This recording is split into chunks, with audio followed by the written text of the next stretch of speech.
Well, welcome to Political Paradigm. It's time for another serious conversation with regard to the state of the nation.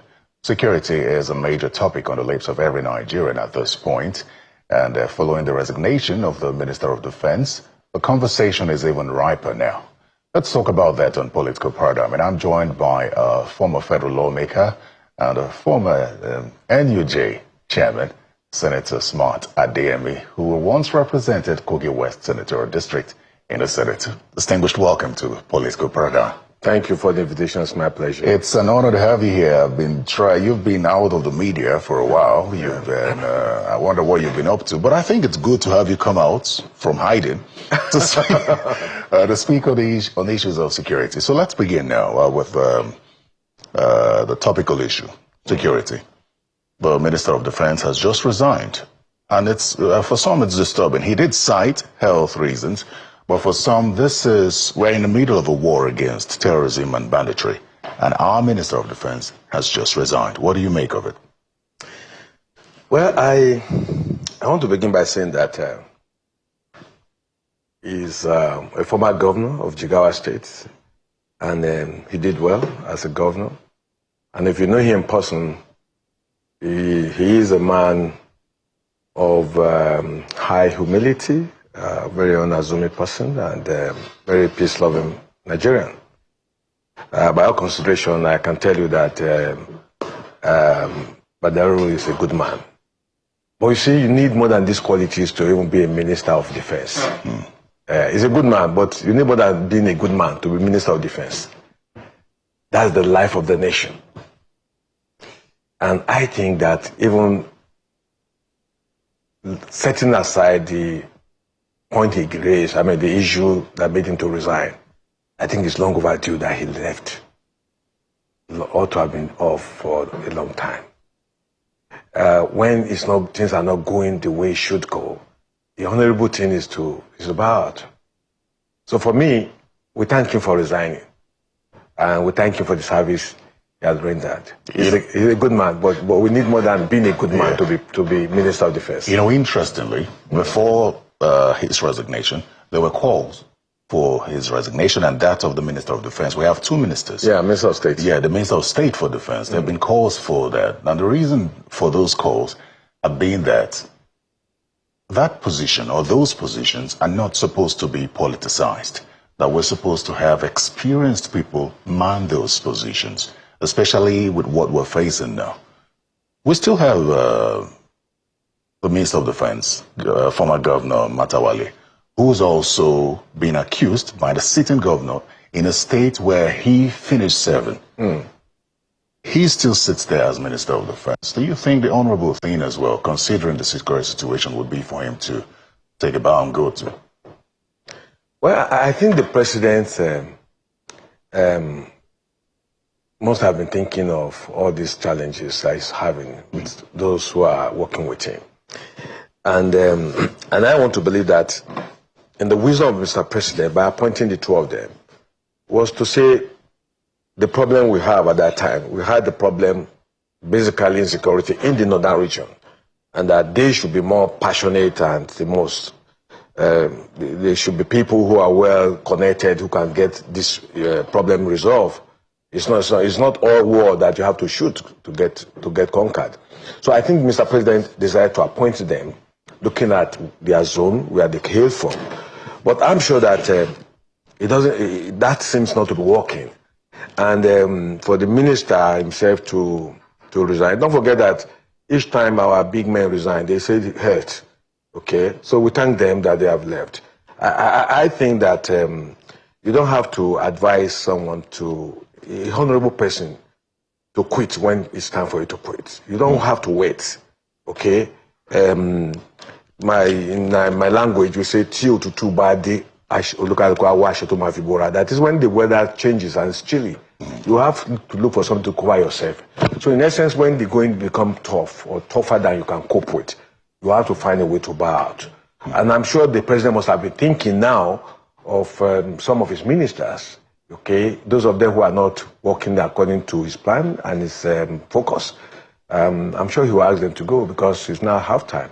We need people, men and women, who will be absolutely committed to the cause of the nation, and who will be courageous enough to say the truth and stand by the truth, even if you will die for it. Okay, Senator Adeyemi, I want to get your thoughts, general thoughts on Nigeria's security situation. If you were in the Senate, you would have been part of the debates in this past week. Yeah. Because the Senate had debated that heavily. In fact, the House of Reps dedicated 3 whole plenary sessions to debate that and came up with recommendations. I want to know from you what your understanding of Nigeria's security situation is, especially in the light of the United States interpreting that to be a genocide against Christians and designating Nigeria as a country of particular concern. Well, in the first place, I want to commend my brother, my friend, Senator Sani Musa, who spoke expressly on this issue, and he anchored his argument on those who are claiming to be the agents, so to speak, or those who say they have interface with the bandits. I think they have a case to answer. That's what Sani Musa was saying, and I agree with him. And I salute Sani Musa. We are childhood friends. We grew up in Niger State together, so I know him. And he delivered. If I was there, if I'm in the Senate now, I would have said all that he said. So I salute him for that. Now, let me tell you this, that it's getting to a point that we have to change our style, our tactics of fighting this war. Yes, the issue of, is there genocide in Nigeria? Yes. There's genocide. But see, the genocide started in the north. You know the difference between mass killing and genocide? Is that those who perpetuate mass killing, if they share any sentiment with the people they are killing, it is not called genocide. If a Muslim says, for whatever reason, he's killing his fellow Muslim, his fellow tribesmen, people he share ethnic, religious sentiment with, and is killing them, it's not genocide. It is called mass killing. But if the same group leave their territory and go to another territory to kill other people of different faiths and tribe, and they have nothing in common, it becomes a genocide. So the genocide in the north was called mass killing because the people who were killing in the north claimed to be Muslims too. Okay? And some of them claim to speak the same language. They have linguistic a lot of things in common with the people they are killing. So the one we not see it as genocide. The one we say there's mass killing, massacre. But if the same people now move to a territory, a region that is not their own, that they have nothing in common with, the grammar changes. It becomes genocide. So yes, there's genocide of Christians because they are killing more Christians where they are now. Okay? But when they were in the north, it was genocide. But because they share sentiment with the north, where thousands of people have been killed, in Zamfara, one day 200 people were killed.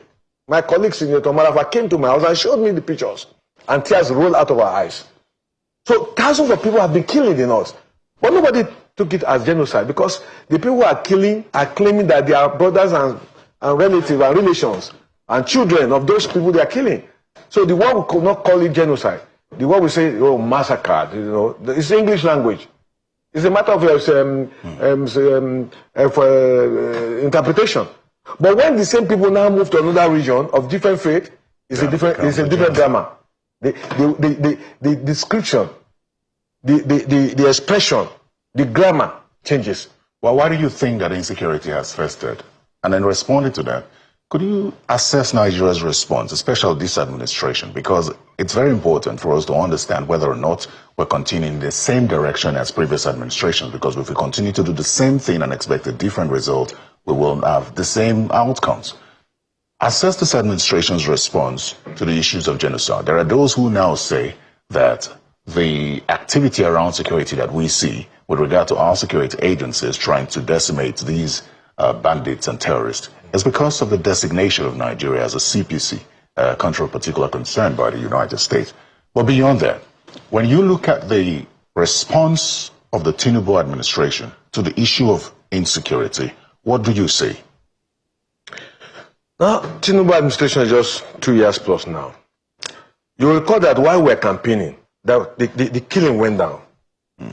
At that time, the terrorists were moving in their thousands into our forests. When I was in the Senate, I knew this would happen. They made sure they were already formidable enough. And don't forget that these terrorists, no doubt, they have people who are backing them within and outside the country. Now, they were waiting to see the focus of Ashwaju's government. Now, Ashwaju's government took some highly courageous decisions that was aimed at emancipating Nigeria to another level. Because nations of the world, the tiger nations, the Asians, they got to a point they had to diversify. And it was painful. Don't forget that at the time, China shut down from the whole world. Singapore, all these countries you see today, go through their history. You see, we had no choice than to remove the oil subsidy. Most successful administration lacked the courage. In fact, there was a former president who said if there was any regret he had, was that he didn't remove the subsidy. Today, go down all the states of the Federation, you see a new state. Why?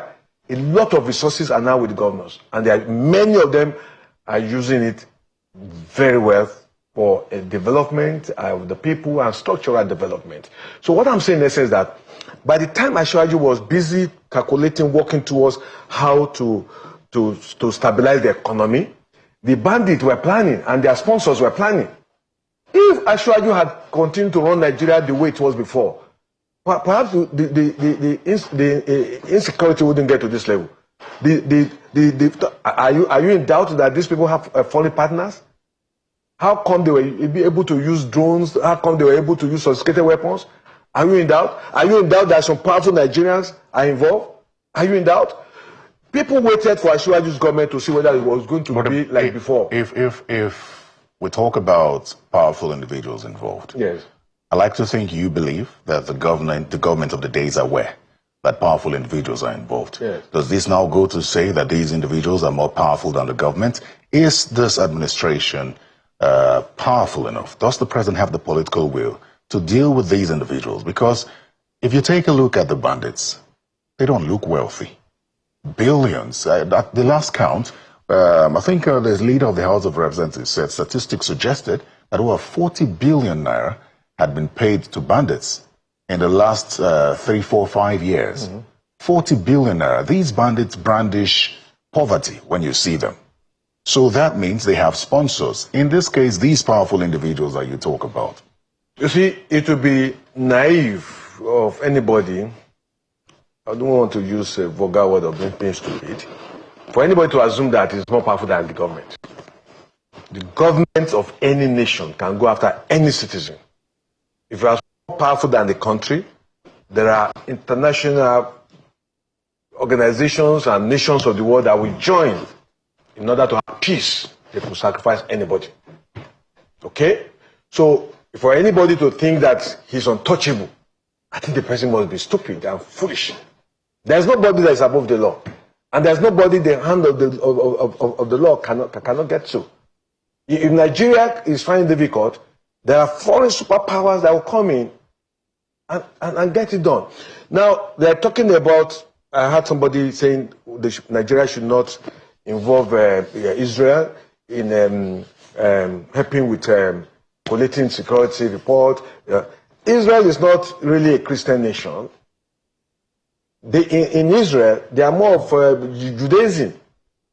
And during this Gaza war, some people were saying that why would they have to go to Israel when they are killing their fellow brothers in Gaza? Okay, me who is a Christian, during the war, the oldest church that we go to worship in Israel was bombed. What do you want us to do? So Israel is a nation of its own. When we need the support of other nations, irrespective of whatever personal sentiments some people are having, okay? And I want to commend the northern governors. The meeting they had in Kaduna 2 days ago now, it was one of the best statements emanating from northern governors. They came clean out of it and call on the president to take the actions that are necessary to bring the perpetrators of evil, to bring them down. So anybody who thinks is untouchable is fooling himself. So the thing is, two things from that. One of them, when you talk about the effrontery that people display, thinking that they're bigger than the government, it also depends on the boldness or political will of the government of the day to go after those people. That is one. And the second thing is, does the government of the day realize or agree that it needs foreign help? Because we've heard calls for the utilization of mercenaries. Does the government need foreign help to do this? And will you advise that the government should go ahead with this? Okay, if I may tell you this, if there's anything President Bola Ahmed Tinubu is lacking, there could be many, but one thing that he doesn't lack is courage. Ashwaju doesn't fear. And I knew this almost 25, 30 years ago. He's a highly courageous man, okay? And he's a man with great audacity. When he believes something, he pursues it. It has gotten to a point that you see his other side now. Wait and see. You see, when you push someone to a wall, then he will not tell you who he is. This country belongs to all of us. There's no any individual that will say he's powerful, they can't touch him. Who are you? Nigeria is bigger than anybody. If you don't want Nigeria, come out and let us go on premises. Nobody can say they can't touch you. Who are you? Nigeria belongs to all of us. So we should fold our arms while some people will be killed. Okay. You know when the United States president was designating Nigeria as a country of particular concern, one of the things he said was that the government of the day was not doing anything, was more or less enabling the issue of terrorism and banditry and the genocide in the country. I don't think that is true. This government will be the last, President Ashwaju will be the last person who will compromise for whatever reason on the life of the people, okay? If you say they are killing Christians, the wife, Her Excellency, is a Christian, she's a pastor, okay? And I know that quite a number of members of the Ashwaju's family are Christians. You know, in the Yoruba land, you can't talk about religion. I am a Christian, okay? And I'm proud of my religion, but get this. I'm on television, go to Kogi West. I had sponsored not less than 300 Muslims to Mecca. So we are, whether you are Yoruba of the northern region or Yoruba of the southern state, Yoruba don't look at religion as an issue. No, my point, based on the statement from the U.S. government, is not that the president doesn't want to do anything. It's whether he is actually doing it. There's a difference between being aware of what's happening and wanting to do something and then actually doing it. That's the concern. Now, let's look at that from the angle of declaring a national emergency on security by the president. What do you think of that declaration? Not only that, he changed the service chief. Why did you do that? Well, at the time, it would seem that the changing of the service chiefs was because of their rumors of a coup. No. And not necessarily the security situation in the country at the time. In fact, some say that since the change of the security chiefs, that security has deteriorated. That is not very correct. What happened was that security has deteriorated. That is not very correct. What happened was that as at the time they were changing the service chief, they were very much aware that the terrorists are building more, becoming more formidable, and that was what they need. And don't forget too that there were insiders who were equally acting as agents to the terrorists. So they needed to and it was after the service chiefs were changed that the kidnappings became even more. Kogi kidnapping happened. The one at Eruku happened. The one in Niger State happened. Well, after that. I'm sure you have heard this adage that the last kick of a dying horse, when the heat is higher than it was, then they become more devilish. See, for me, this is not a thing that started today. This insecurity you are seeing in Nigeria had been on 20 years ago. In the Northeast, they were known as Kunta Kunta. I ran into them in 1998. They killed people, but nobody reports them as such. The people from the Northeast will attest to it. So they have been building in Nigeria over the years. It was a master plan of some people. But see, many Nigerians don't know this country. Some people think you can just overrun Nigeria. Nigeria is not a country you can overrun, okay? We are too sophisticated a nation to overrun, okay? And don't forget that in the southern part of Nigeria, you cannot preach sentiment of religion, because the person you are speaking to, you can see him as a Christian or a Muslim. His father could be a Muslim, his mother could be a Christian. So it's a difficult problem in the south. Even in the middle belt of Nigeria, okay? What I believe is that Asiwaju has come to discover that there's need for him to put on more strategic plans in place. They are talking to nations, they are asking for foreign support, but don't you see some Nigerians say we don't need foreign support? That we should settle with the terrorists the way they settle the Niger Delta people. Are they of the same agitations? So you see, some people just want to play games with the country and think that they're untouchable.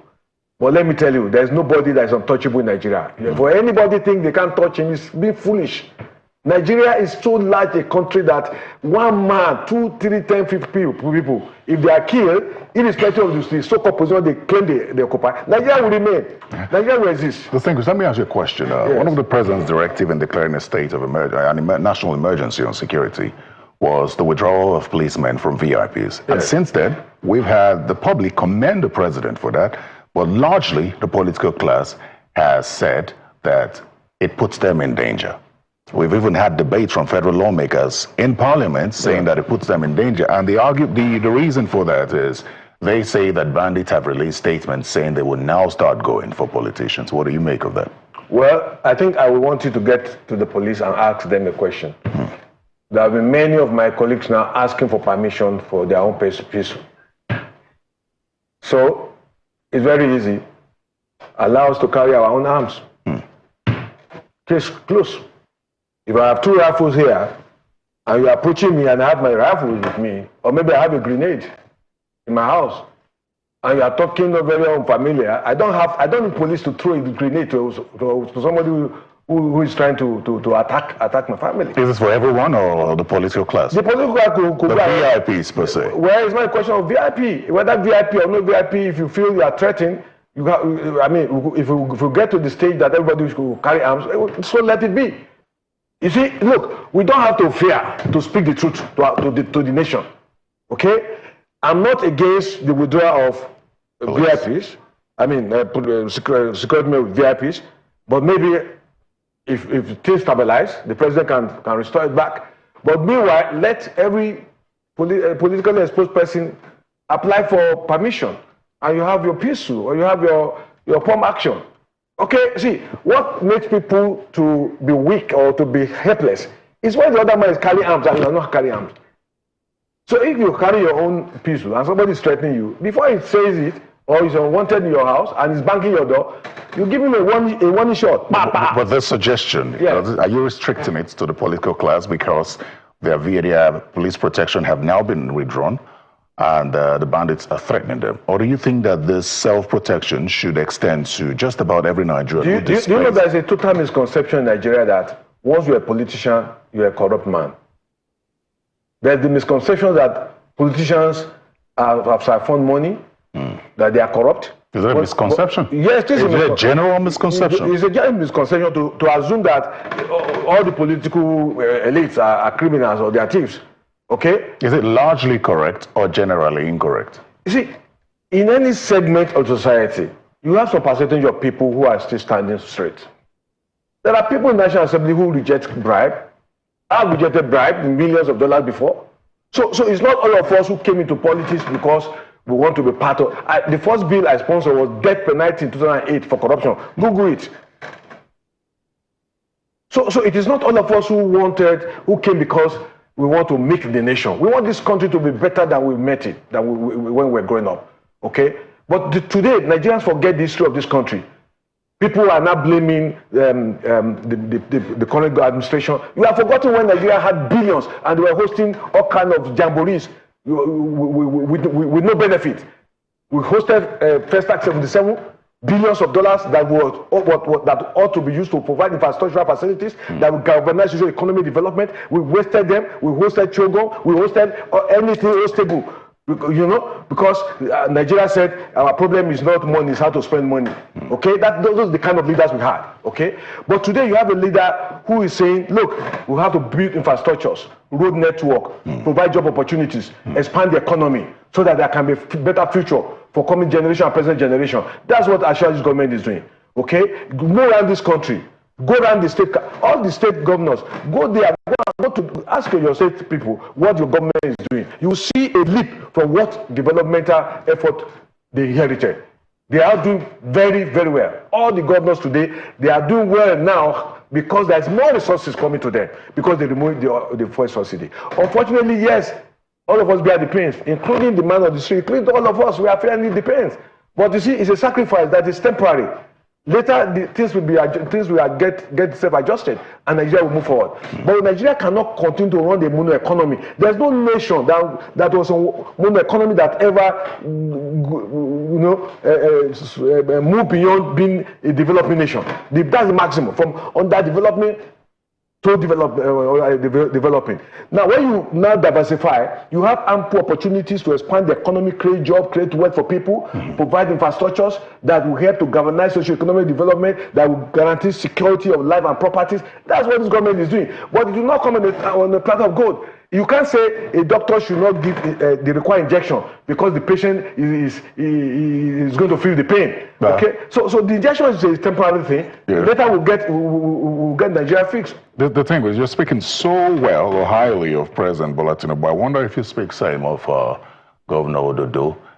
Because I know that you're championing, if I'm correct, you were inaugurated to champion the re-election of Ashwaju and Governor Ododo in ahead of the election. With this insecurity situation and this more money that you claim that your state now has, would you say same of Governor Ododo, as you have said of President Tinubu? Well, let me just remind you that when I was in court, up to Supreme Court, it was basically on principle. I never went personal against former President Yaya Dozabelo. Former governor? Former governor Yaya Dozabelo, whom is a brother, a friend. And I didn't do that because he has been of help to me in times past. So if I have cause to disagree with him, it is not to pull down the structures that will be joined to build together. Okay? Now, Ododo is a fantastic gentleman and he's doing excellently well. In fact, Ododo is somebody who will embarrass you with his humility. Can you understand what I'm saying? He's a governor that is just a different governor. And I'm not saying it to praise him. That asks people of Kogi State.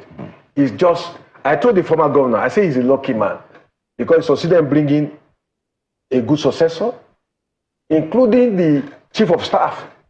They are doing well, and they are doing very well. And each of them, whenever they move on the street, you see people hailing them. You'll be surprised. The reason is that they are doing well, and people are seeing results. When people talk about local government, of the last 2 weeks, Governor Dodo went around some local government to commission projects. Are you with me?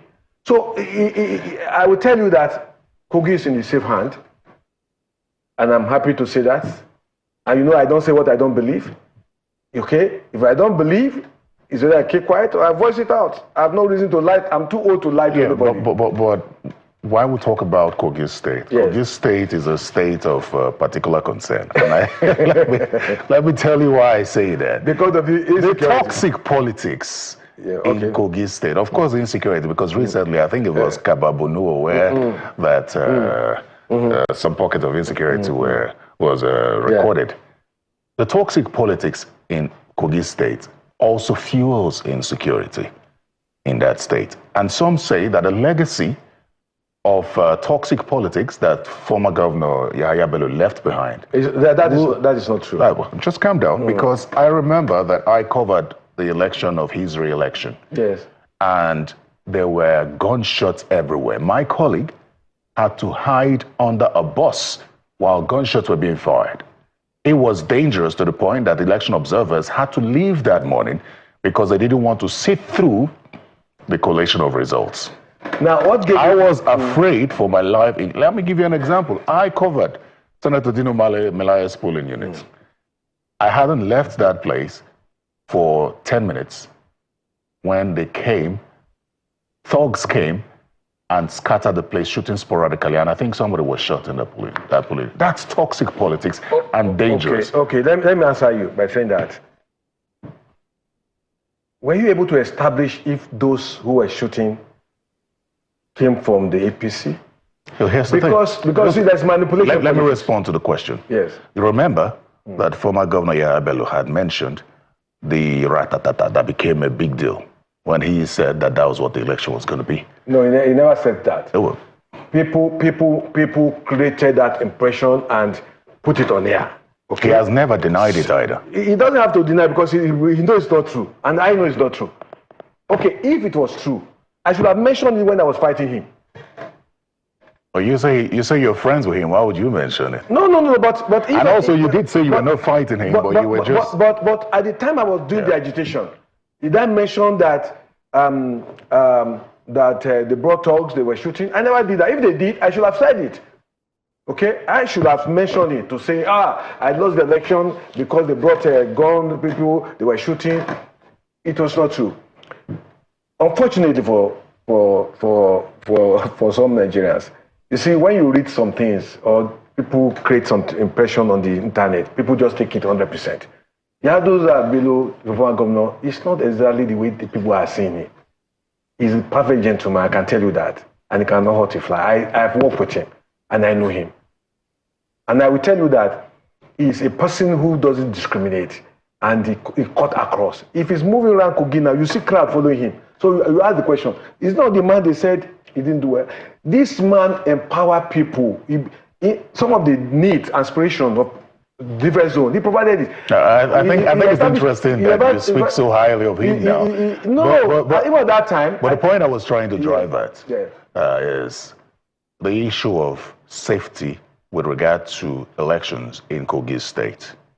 Okay, let me just tell what Governor Ododo brings to the table as a form of guarantee. Let me tell you this. I am sure that in the next election, there wouldn't be any reason for anybody to be afraid of the way the election will go, because this governor is performing excellently well. That even the opponent, don't you see those who decamp, who defected to APC on their own voluntarily? You see, they see what the man is doing, and there's more resources now, and they are seeing the impact of the resources in their lives. There are people now who the government is not owing anybody, whether retired civil servant or outstanding debt. They have been paid. Now, let me tell you this. Don't forget that Kogi is bordered with 9 states. So when criminals come to Kogi and they perpetrate crime, they have 9 roads that they can disappear. We are in the heart of Nigeria. And one thing Nigerians should know is that Kogi is as big as 5 states in land size and in population. There are some people who do not know some part of Kogi. In Kogi, you can travel 6 hours and you'll be seeing towns and houses. It's not like some area where you go 5 hours, you don't see villages. In Kogi, you can go 5 hours from one town to the other, one town to the other, up to the last point. So, you know when the military were creating states, there was no concentration. It's like when they created the so-called 6 zones. We are agitating for one more zone or 2. We can't run 6 zones because the military didn't tell us the consideration, whether it's population or landmark or resources. The hope mainly is that politics in Kogi would be free and fair in such a way that even political opponents, because you recall what happened with Senator Natasha when she was going to Kogi State, and we understand that the road was dug up to prevent her from accessing the state. That was a lot for the state, and that would definitely agitate certain people. Just a minute, there are people who will take law into themselves, or some people want to impress the government of the day, okay, or they want to say we are fighting for our party. That does not mean the policy of the party or the government. There are people who want to be noticed, so they go and cause problem and say, I did this. They say, who sent you? Okay, so at times the followers, they want to impress. Nobody who will give money to somebody go and kill. It doesn't happen. So some of these things are just made to create impression, to win the heart of the power that be. But Kogi is not a very violent, it's not a violent state. Well, our time's up, but I want to ask you one quick question. Yes. What's next for you? We're approaching 2027. While you fight to, we try to help Governor Dodo and President Tinubu seek re-election. Yes. Would you be seeking election as well? Seeking election? Yeah, would you want to run for office again, Senate? You see, tomorrow is in the hand of God. I know, I knew you I'm going to support, get this clear. Governor Dodo is doing well. Yes. And if it continues this way, I do not see anybody from Kogi West coming up. Okay. So you don't want to run for office? That is, I'm only telling you about the governor. Okay. Okay. Now, I'll still answer your question. Talking about the president, let me ask you, where are the opponents? Where are the credible opponents to Ashwaju? Is it those who perpetrated the destroying of Nigeria fabrics of our economic development? Those who sold our assets? Have you forgotten Iron and Steel Complex, Pojo, Volkswagen of Nigeria, Leland, Pensame? Those who sold those properties to their cronies? Are they the people we are going to hand over power to, or those who have refused to condemn the killings in Nigeria? Are those the people who will have a hand of power to? See, let me tell you, when the time comes, we'll sit down and we'll put all these candidates on. Yes, some would. So far, except you tell me the opponents. No, I've spoken with politicians. I've spoken with politicians who say that if the president was so confident, why all these infiltrations into other political parties? But we would have that conversation as the election approaches. You see, you see Mrs. Tinubu to go around distributing palliatives? So where is the opponent? I genuinely want to thank you for coming to speak. I must thank you, but time is not just enough for us to do it. Not enough. We would do political conversations. Okay. Thank you so much. It's my pleasure. Thank you for inviting me for the first time. I'm happy to be here with you. I look forward to having you again. Well, I've been speaking with Senator Smart at DMA, who was a former member of the National Assembly under the platform of the All Progressives Congress and represented Kogi's West Senatorial District. We'll take a quick break, and when we'll come back, we'll speak to Senator Magnus Abbey. So stay with us.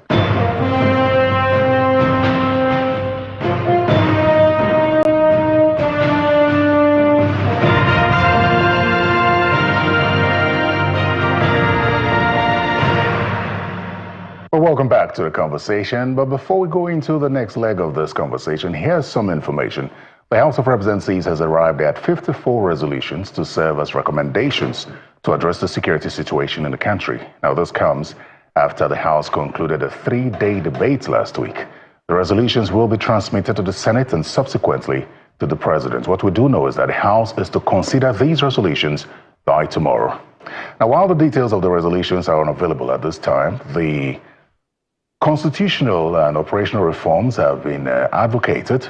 Joint intelligence and border security, human capital and welfare for security agencies, legal and judicial reforms, particularly terrorism financing. These are some of the resolutions in that. And then community and socio-economic interventions, as well as ransom payments, which was very much emphasized during the debates last week, and more. Anyways, let's expand the conversation now with Senator Magnus Abbey, who's a former federal lawmaker.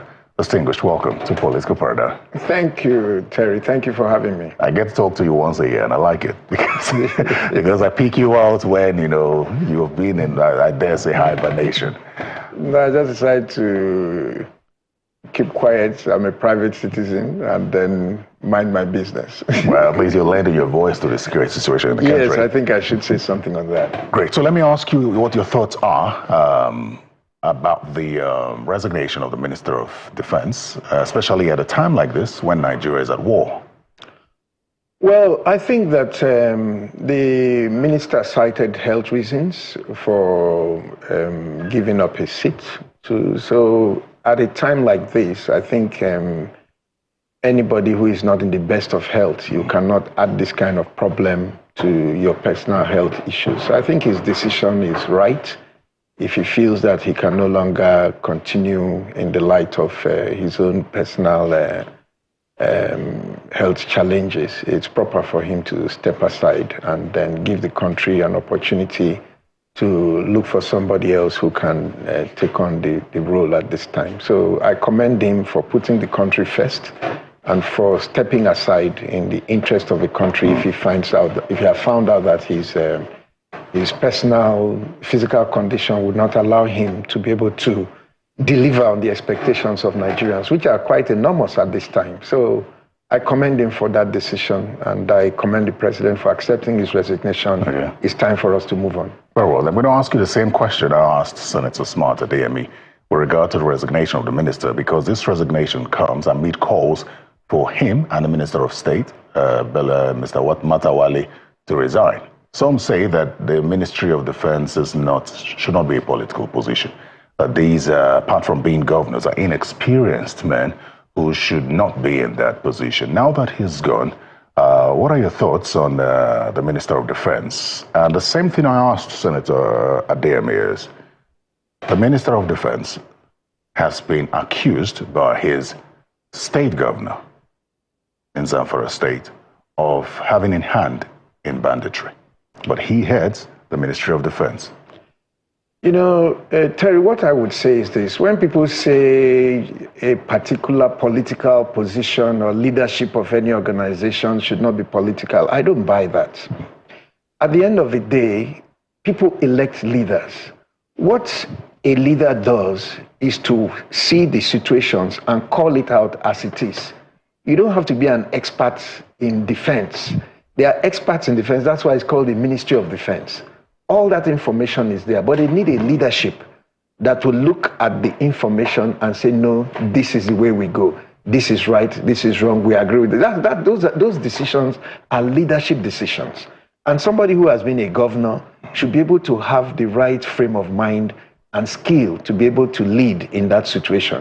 He's not supposed to go into the war battlefield to go and fight and lead troops. That's not the work of the minister. So I believe that the most important quality for leadership is honesty. So that even if you make a mistake, it will be a mistake that you make because you're trying to do the right thing. But if you have people in leadership positions who are deliberately or who would deliberately do the wrong thing, either for personal interest or compromise the national interest for any other interest, then it doesn't, in fact, if they even have more knowledge, they become more dangerous. So I don't think that the commander-in-chief is an elected civilian all over the world, and he calls the last shots in the whole country. So I think that leadership, there are qualities of leadership that anybody can exhibit in the right position. Being a professional, being a professional in a particular field is different from providing political leadership in a particular field. So I don't think that the problem is that he's not a soldier, or that's not the problem. The problem is that you have to lead in such a manner that you inspire the trust and confidence of those you lead. And anybody can achieve that. Sure. So for now, his reasons for stepping aside is his health. And I think that's what he has said, and that's what we should deal with. I don't want to go into speculation. Very well, then. Let's talk about the president's response to the designation of Nigeria as a country of particular concern. Some say that the president had foresight when it changed the security chiefs. Others say it was as a result of a rumored coup. But what the president has now done is declare a national emergency on security. And in doing so, he has ordered for recruitment, ordered as well that the forest guards should be deployed.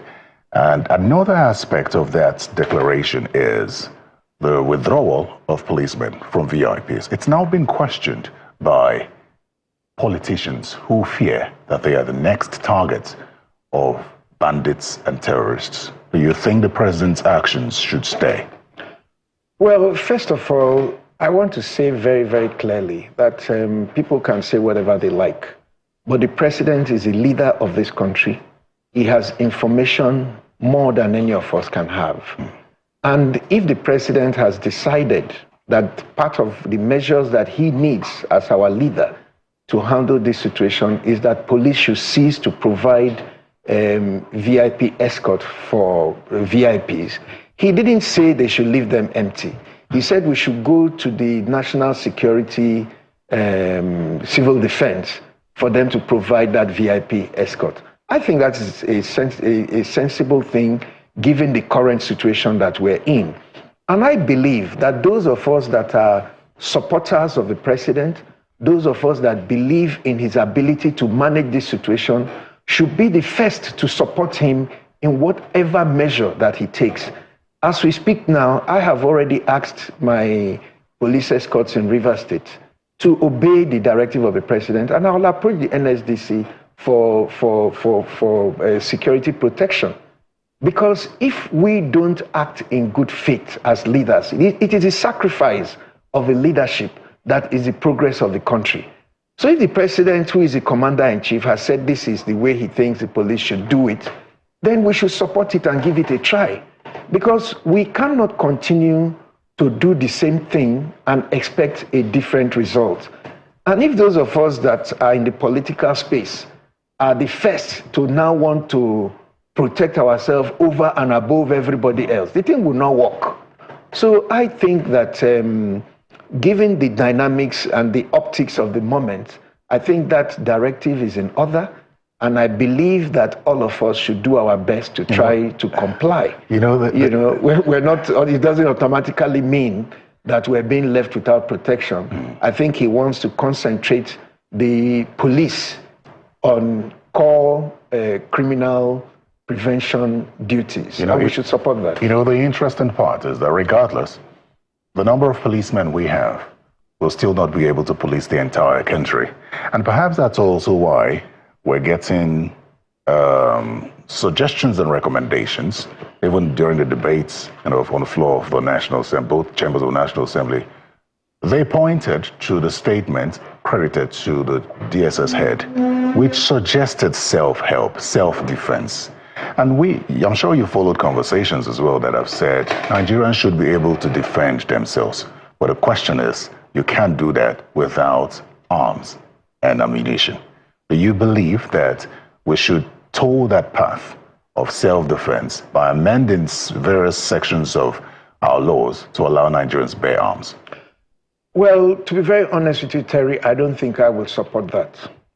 My knowledge of what happens in the world is that if you look at the countries with the most guns in the hands of the public, those countries also have the most violence. So to say that the only way we can prevent violence is by introducing more violence into the community, to me is not a good way to respond to this crisis. If we liberalize the ownership and use of guns, everybody now has an AK-47 at home, the way it is in the US to defend ourselves, quote and unquote. There are several times that people, I was talking to my son the other day, I said, listen, people don't understand that everybody is alive because it is illegal to kill people. There's always somebody who hates you enough that doesn't want you here, but the person can't get rid of you because it's illegal. So if you now make guns available to everybody, the target you may think that the other person may be aiming for may not be the target that he will aim for. He may hate you even more than he hates the bandits. So I think that we should continue to regulate the use of firearms.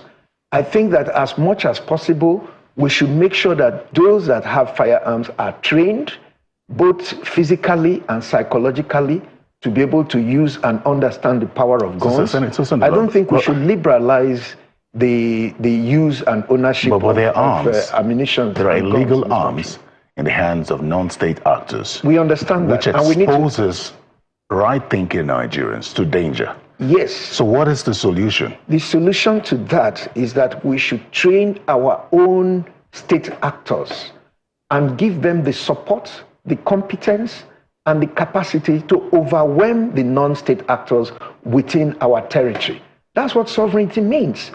If we can have people on any part of Nigeria, anywhere inside Nigeria, who will not obey our rules and will not live the way we have said we should live, and we cannot overwhelm them, then it means that they are stronger than the state. Do you think we need foreign help to fight the bandits and terrorists? I think that you have to be very, very careful in how you view this whole issue of foreign help. We've always had foreign help.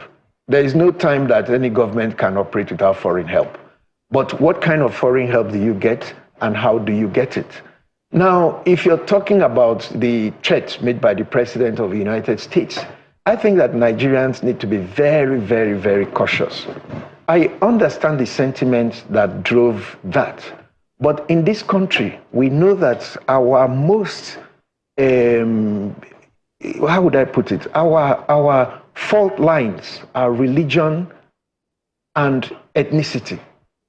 And if you ignite any flame along those fault lines, it will be difficult for us as a society to survive it. So I don't think that President Trump understands the extent to which Nigerians have gone to manage our diversity. I was telling somebody yesterday, in this country, if you look at even the last elections we held, it was the northern governors that came out to challenge President Buhari that power must shift to the south. It was the northern governors. It was not the southern governors. So in this country, we have always organized ourselves in such a way that we understand ourselves and we have managed ourselves very well. So for a foreign head of state to come and, reform the conversation in such a way that it fractures that fragile understanding will be very dangerous for us. So I don't think we should fall for that. Well, the United States has always helped Nigeria. Their people are here, their equipment are here, their planes are here. So we've always had foreign help. If it's not yielding, perhaps based on what the US president has said, the government is not doing enough. You see, Terry, you don't need the US president to tell you that we are not doing enough. This is the Nigerian army. This is the largest and one of the most effective armed forces on the continent of Africa. For 18 years now, we've been running after bandits, jihadists, quote and unquote, that are on motorcycles and riding in the bush and all that. Now, nobody needs to come and tell you that there is something wrong with the way we are approaching the problem and we're not solving it, because it is a problem that must be solved. But to say the way it was framed, that is not help. That will not help. And I'm very, very happy with the way the president engaged that matter. He quickly sent a team to the US. They met with them. They've reached some understandings.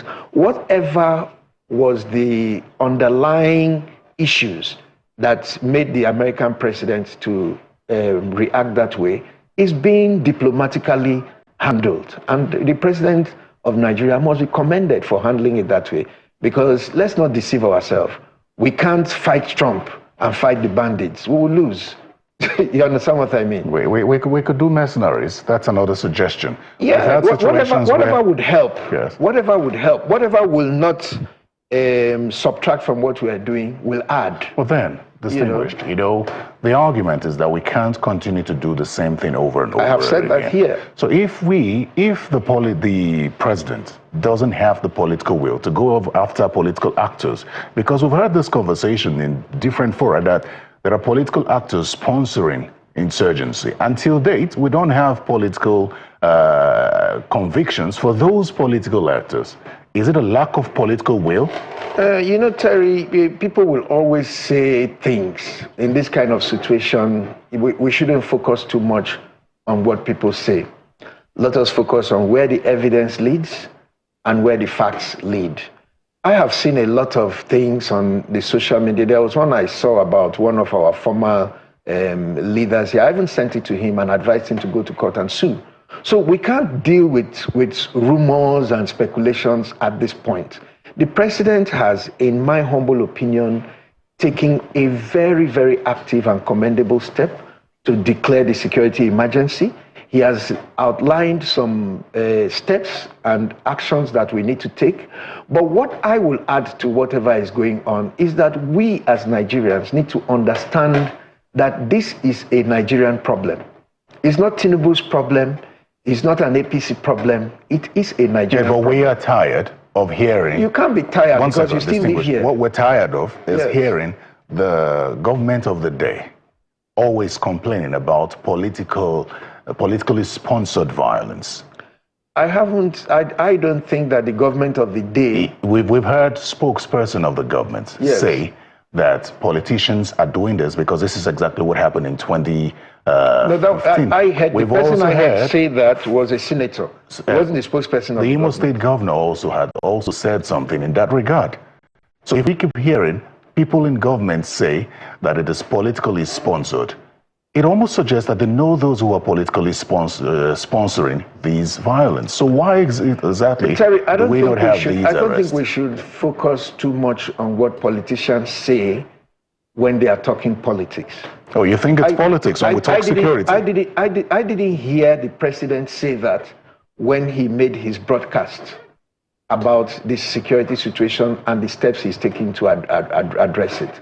I believe that at the point of taking action, if they find out that any politician is involved in what is going on, he should be apprehended and he should be dealt with. The government has no excuse to excuse anybody.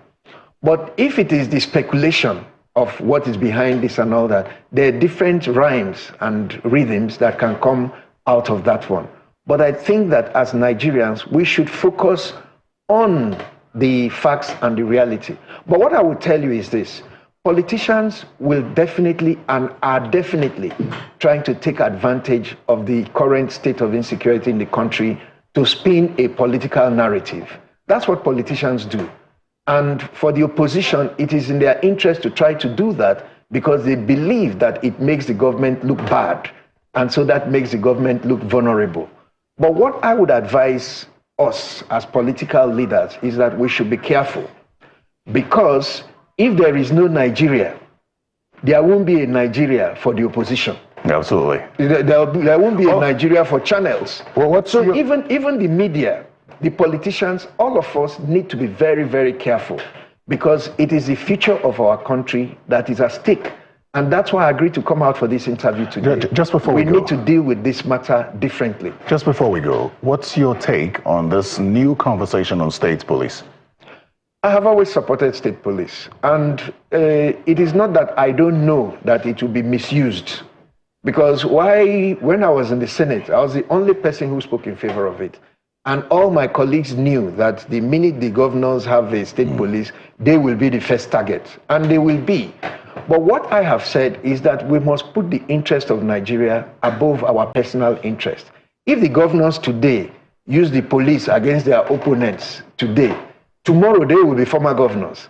And the new governor will still use the same police against them too. And a poorly funded police is dangerous. If we allow for state police and state governors don't properly fund their police, it's a danger. Yes, because you now have armed people with guns who have nothing in their pocket, who are disgruntled. So it's a ticking time bomb. But it's something we need to deal with, because we can't continue to leave the issue of security only in the hands of the federal police. So there are dangers in it. There must be rules and guidelines that will enable it. But at the end of the day, I don't think Nigeria has a choice. We will do the state police. Okay. It will come with its initial hiccups, challenges, and dangers. But by the grace of God, as time goes on and our system continues to evolve, it will stabilize into a force that can assist in the security situation in the country. Senator Magnus Abe, it's always a delight speaking with you. Thank you very much. And I'm sure we may not even see you for the next few months after this one. No, you may not. It's always nice to speak with you. Thank you very much. Thank you. Well, I've been speaking with Senator Magnus Abe, a former federal lawmaker. Well, that's Political Paradigm today. If you'd like to catch this and the previous conversation, please go to YouTube and search Political Paradigm, or simply go to channelstv.com. I'm Terry Kumi. Goodbye.